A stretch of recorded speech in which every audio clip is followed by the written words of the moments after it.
Yeah, so I went and I saw you, and I was just, I was well rested that day. I was really, not expecting much, and then just I heard you were the feature of the night, and so I was like, okay, I have to check out the feature of the night.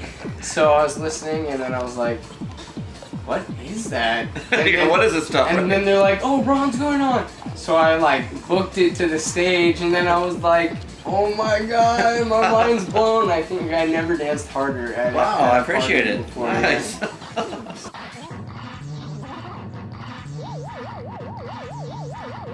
Earliest was probably all the classic rock stuff. That's really comes from my family. My father, he was a pretty heavy record collector and whatnot, and so I kind of got my first musical taste back then, probably my early teens. But as far as myself collecting, like when I was first, before DJing, of course, collecting was really big on hard rock, metal, punk rock, and even that was sort of my high school years. I was into that stuff, the early high school years. The DJing stuff and all that part of my life didn't come in until about senior year of high school. When I first jumped in, gosh, far back, 1986, 85, 86, somewhere around there. But yeah, but the first experience was more or less your hard rock and, like the older Black Sabbath, Ozzy kind of stuff, and, Led Zeppelin, all the way up to, of course, Slayer, Metallica, like, all the harder edge stuff. That was always been my first taste, and at least the music I love the most is the harder music. That's cool.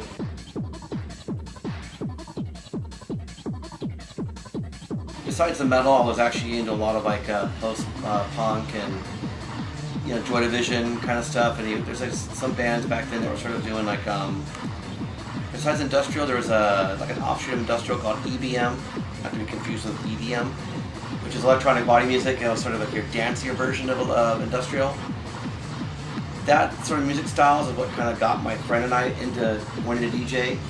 Just we met a friend through LA to the scene, and he was actually promoting stuff, so we grouped up with him, and essentially back then we didn't really have any kind of training or any kind of lessons or DJing. It was just sort of we had to pretty much have the guy on the system tell us how everything works, so there wasn't really any real skills involved in the early years. But yeah, it was essentially all the early industrial dance stuff that we were collecting together, my friend and I, and we just kind of fell in love with it. We just knew there was at the very beginning of the scene was just starting to pop up. There was a few underground house parties and underground techno clubs that were coming up in the warehouse scene. And it just sort of snowballed from there. Because obviously, since the first gig him and I did together, I would say almost immediately we started buying records like crazy. I'd be spending maybe $100 a week on records, and it finally escalated to $300-$400 a week because you start getting these gigs, and everything you make on each gig essentially rolls right back into your record shopping. So it just, if you've ever been through that phase in your life, it starts out small, but that's it was such a fun, fresh, new thing. Once we started getting into it, it hasn't stopped. Obviously, fast forward to today, I'm still into it. I have the record collection to prove it. Yeah.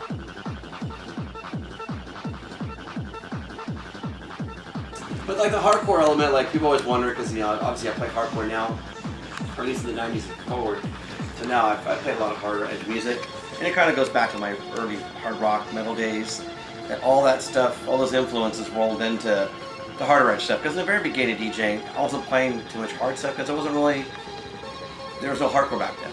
The early years, you were kind of either playing industrial dance stuff, or acid house, or the earlier years of techno. Those were sort of the genres that you had to play. Things didn't get hard until the early 90s. That's kind of when my old roots, kind of came back. Once I started hearing all my, metal guitar riffs and heavier drum hits and just faster paced beats, that's when all the hardcore stuff started kicking in, and all the metal influence also kind of went along with that. That's essentially where I kind of got my, my notoriety and my fame, was being sort of the hardest, the hardest edge DJ for LA. That's sort of my kind of thing.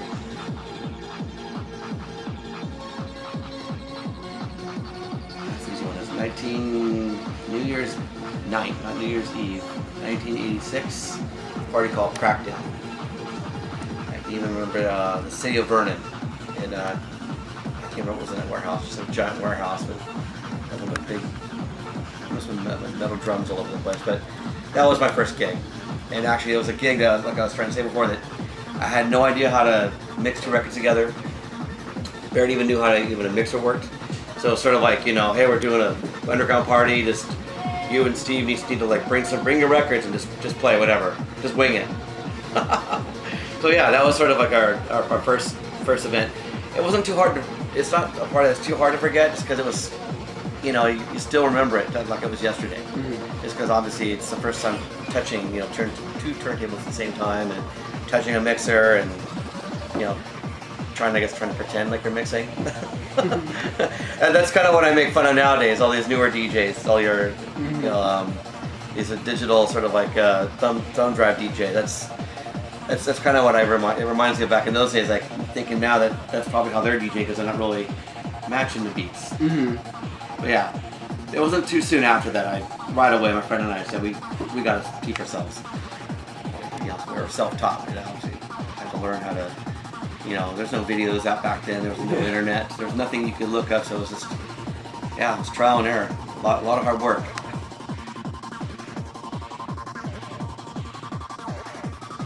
Gabber is essentially it's a Dutch, or Holland, Netherlands, however you want to call it. It's their version of hardcore. They sort of coined the term Gabber. It can mean two things. Gabber is a music style, which is the earlier years of hardcore for Holland, and the music style was very bouncy in nature. It's sort of like the kick drums had a much more of a bouncier sort of sound to it. A lot more. I would say kind of like happier, kind of like almost happy hardcore, because happy hardcore sort of like stole or borrowed a lot of those elements later on, after Gabber came out.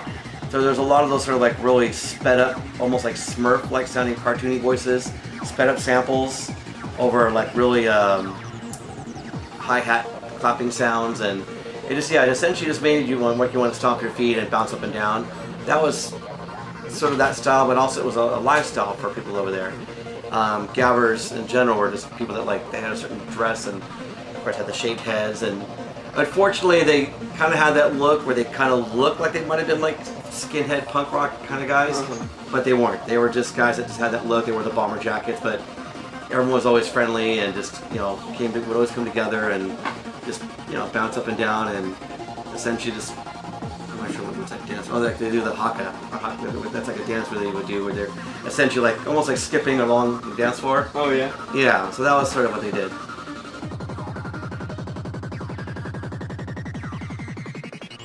I mean, my first record obviously was probably my favorite, just because it's exciting to put out your first record. Mm-hmm.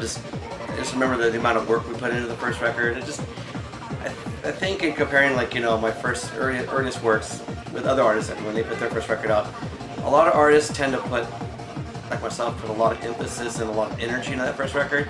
That's why I think a lot of times people reflect back when they hear an artist like, oh my god, that first record they put out, that first album or that first song had the same sort of feel for me. I just I had a blast making it, but just since a lot of production went into the record, it was still, to this day, it's still my best-selling record. And we probably, I think in the end, because it came out on, they were all picture discs, my label.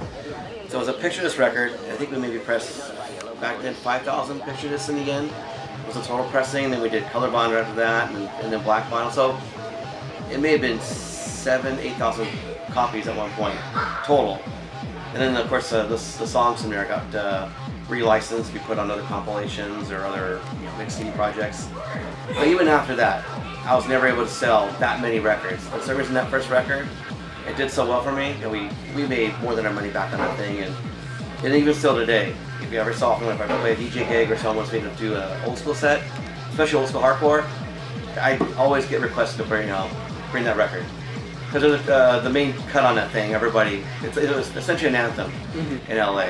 If you ask anybody, what their favorite song was by me, they'll probably tell you it's Full Metal Hell, which is it's like a cuss word like laden anthem. It's full of Full Metal Jacket samples. You remember the movie? Yes. It's just nothing but like the drill sergeant just yelling obscenities throughout the whole record. A lot of F-bombs, let's put it that way.